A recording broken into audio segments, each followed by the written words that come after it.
75 कैसे बनाया जा रहा है मेरी समझ में नहीं आ रहा है, क्योंकि अगर हम कॉन्स्टिट्यूएंट असेंबली से 75 जोड़े तो 2021 में पूरा होता है, अगर आजादी से जोड़े तो 2022 में पूरा होता है, और अगर पहली लोकसभा से जोड़े तो वो 2027 में पूरा होता है। तो ये 75 की गणना कहां हुई, किस ज्योतिषी ने की, मुझे नहीं पता। मेरे हिसाब से 75 नहीं है, लेकिन 75 वाली फील में अपनी बात रखूंगा। हां, तो माननीय उपसभापति जी, हुआ यूं कि सरोजिनी नायडू जी को बुलाया गया बोलने के लिए संभवतः 11 दिसंबर 1946 को। कम लोगों को यहां पता होगा कि सरोजिनी नायडू जी बिहार से चुनकर संविधान सभा में आए थे। तो उनको चेयरमैन साहब ने कहा कि अब बुलबुले हिंद, नाइटिंगेल ऑफ इंडिया आएंगी, लेकिन कविता में अपनी बात कहेंगी, प्रोज में नहीं कहेंगी। उन्हें थोड़ा बुरा लगा, मजाक में ही सही, उन्होंने कहा कि आपका अब ये व्यवहार, आपका ये कहना अनकॉन्स्टिट्यूशनल है। तो उन्होंने कहा नहीं, फिर भी सुनाना होगा। तो उन्होंने एक चीज सुनाई जो मैं पेशे नजर कर रहा हूं माननीय सभापति जी को। सुबह बड़ी बेसब्री से वो कह रहे थे कि ह्यूमर चला गया, तो उन्होंने सुनाया कि बुलबुल को गुल मुबारक, गुल को चमन मुबारक, रंगीन तबीयतों को रंगे सुखन मुबारक। तो लीडर ऑफ द हाउस ने बड़ी खूबसूरत चर्चा की और जिक्र किया सर्वपल्ली राधाकृष्णन का। यहां ठीक सामने सर्वपल्ली राधाकृष्णन। उन्होंने एक बात कही थी और मैं वो श्लोक पढ़ना चाहता हूं। मृदुना दारुणं हंति मृदुना हंत्य दारुणम, मृदुना दारुण हंति मृदुना हंत्य दारुणम, ना साध्यं मृदुना किंचित तस्मात् तीव्रतरं मृदु। इसका आशय यह है माननीय सभापति, उपसभापति जी, कि अग्रेशन से, अग्रेसिव बिहेवियर से आप चीजें हासिल नहीं कर सकते। इस देश में मेरे विद्वान साथियों ने उधर से उपलब्धियां गिनाई, हमारे कुछ विद्वान साथियों ने यहां से कमियां गिनाई। मैं दोनों के बीच में चुनौतियां गिनाना चाहता हूं। चुनौतियों की वजह से आज हम यहां हैं, और सिर्फ हम ही नहीं हैं, 140 करोड़ लोगों का यह भवन है, चाहे नया वाला हो या पुराना वाला हो। तो आज के दिन ये मेरी ओर से एक विदाई भाषण भी है, अपने दल की ओर से, इस इमारत को, जिस इमारत में हिंदुस्तान की तकदीर लिखी गई संविधान सभा के माध्यम से, और वो तकदीर लिखने वाले संकीर्ण दायरों में नहीं सोचते थे। मैं उस पर आऊंगा थोड़ा 2 मिनट के बाद। माननीय सभापति जी, बहुत चर्चा होती है, 47 में बंटवारा हुआ था इस देश का, बंटवारे के बावजूद उतनी घृणा, उतनी नफरत, पीड़ा के बावजूद नहीं थी। अभी हाल में एक रोमिला जी की किताब आई, वो कहती हैं बड़ी खूबसूरती से, Have we moved from integrated nationalism to segregated nationalism? क्या हम एकीकृत राष्ट्रवाद से एक विभाजित, विखंडित राष्ट्रवाद की ओर बढ़ रहे हैं? क्योंकि यह इमारत, इसकी बुनियाद मेलजोल पे है, इसकी बुनियाद में बंटवारे के बावजूद बंटवारा नहीं हुआ। तो मैं हाथ जोड़ के विनती करूंगा, सरकार जरूर बनाइए, अगला चुनाव भी लड़ेंगे, खूब दिल से लड़ेंगे, इंडिया भी रहेगा, भारत भी रहेगा, कोई में से एक चॉइस नहीं है, क्योंकि हमको इंडिया भारत करके जम्बू द्वीप तक नहीं जाना है। मैं सिर्फ इतना कहूंगा कि वो जो मेलजोल की सीमेंट है, उसका खात्मा हो रहा है, उसको बचाइए। माननीय सभापति जी, मैं 2 व्यक्तियों के मध्य में अपनी कुछ बात रखना चाहता हूं।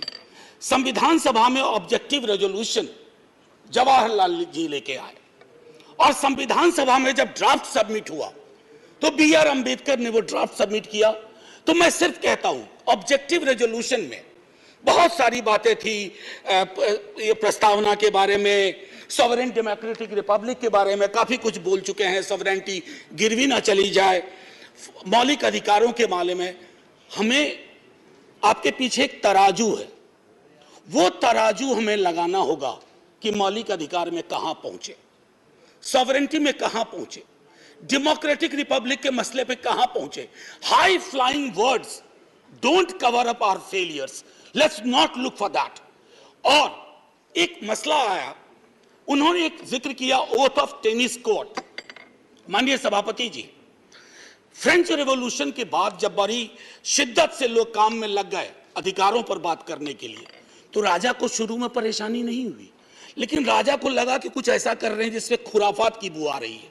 उसने क्या किया, दरवाजे बंद करवा दिए। जिस हॉल में वो लोग बैठते थे वो चले गए दूसरे दरवाजे रूम में, उसको भी बंद करवा दिया। तो वो चले गए टेनिस कोर्ट में, सारी कार्रवाई पूरी की।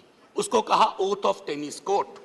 ओथ ऑफ टेनिस कोर्ट का जिक्र जवाहरलाल जी ने इसलिए किया था कि हमारे अंदर वो जज्बा हो, इमारत बनाने बिगाड़ने से इबारतें नहीं बदलनी चाहिए। हमारा जज्बा वही होना चाहिए जो ओथ ऑफ टेनिस कोर्ट में जवाहरलाल जी हमारे फर्स्ट प्राइम मिनिस्टर ने कहा। अब आते हैं कि बाबा साहब भीमराव अंबेडकर जी ने क्या कहा। माननीय सभापति जी, आप जिस इलाके से आती हैं, मैं जिस इलाके से आता हूं, वहां ये बातें बड़ी प्रबल है। आजादी का मूल्यांकन होगा तो इस आधार पर होगा कि राजनीतिक आजादी, सामाजिक आर्थिक आजादी में कितनी तब्दील हुई। अगर नहीं हुई तो क्यों नहीं हुई। उन्होंने कहा था कि एक दिन एक ज्वालामुखी बन जाएगा, और मैं उस ज्वालामुखी को बनते देख रहा हूं। वो इसलिए बनते देख रहा हूं कि जब मैं देखता हूं कि बिहार के जातिगत सर्वेक्षण पे देश के सॉलिसिटर जनरल कोर्ट में खड़े हो जाते हैं, तो मैं देखता हूं ब्लॉक करने की कोशिश हो रही है। यह एस्पिरेशनल वर्ग है, पिछड़ों की बड़ी आबादी, उसके एस्पिरेशन को आप सोशल डेमोक्रेसी के नजरिए से देखिए। जो बाबा साहब कह गए थे 31 में आखिरी हुई, उसके बाद पाकिस्तान बांग्लादेश बना। क्या इस देश को, यहां की सरकारों को, राज्यों की सरकार को वैज्ञानिक आंकड़े नहीं चाहिए? क्या आप आंकड़े आसमान से गिराएंगे? मैं समझता हूं आज के दिन यह भी हमें सुनिश्चित करना होगा कि हम इन आंकड़ों को लाएं, उसके आधार पर अपनी नीतियां तय करें। एक माननीय सभापति जी, अंबेडकर साहब दो और चीज कह के गए, प्रिवेंटिंग टिरनी ऑफ मेजॉरिटी। मैं बार बार इस सदन में कह चुका हूं कि मेजॉरिटी बेहद आवश्यक चीज है। मेजॉरिटी के बिना सरकार नहीं चलती है, लेकिन मेजॉरिटी और मेजॉरिटेरियनिज्म में फर्क है।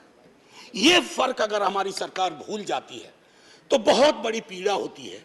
जब मेरे मित्र ने कहा, मैं अक्सर देखता हूं हम जैसे लोग छोटी आलोचना भी करते हैं, छोटी मोटी आलोचना जो कभी व्यक्तिगत नहीं होती है। आप कहते हो कि पाकिस्तान चले जाओ, अरे कभी देखा भी हो कितनी जगह है वहां का भूगोल क्या है, इतने लोग नहीं अट पाएंगे। मान लीजिए कि 65% लोगों ने आपको पिछली बार वोट नहीं किया, सबको पाकिस्तान भेज दोगे? ऐसी कोई व्यवस्था होती है? यहीं मेलजुल से रहना है, यहीं मिलकर रहना है। और ये सारी चीजें मैं नहीं कह रहा हूं, खुद अंबेडकर साहब कह के गए थे। मैडम, आपकी तरफ से मैं एक और चीज, एक दो छोटी चीज कह करके, इस देश की एक बड़ी आबादी, सभापति महोदया, मैं आपका सभापति महोदया अभी बिल मत 2 मिनट लूंगा, ज्यादा नहीं, आज पहली बार हैं, इतने नजरिए इनाद कर दीजिए। मैं सिर्फ इतना कहना चाहूंगा कि बेरोजगारी को लेकर के हमारा दृष्टिकोण साफ होना चाहिए।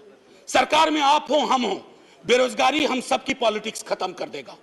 राइट टू एम्प्लॉयमेंट के लिए हम क्या सोच रहे हैं, और इस देश की एक बड़ी आबादी से देशभक्ति का जो प्रमाण पत्र हम मांगते हैं ना मैडम, वो कहीं चलेगा नहीं।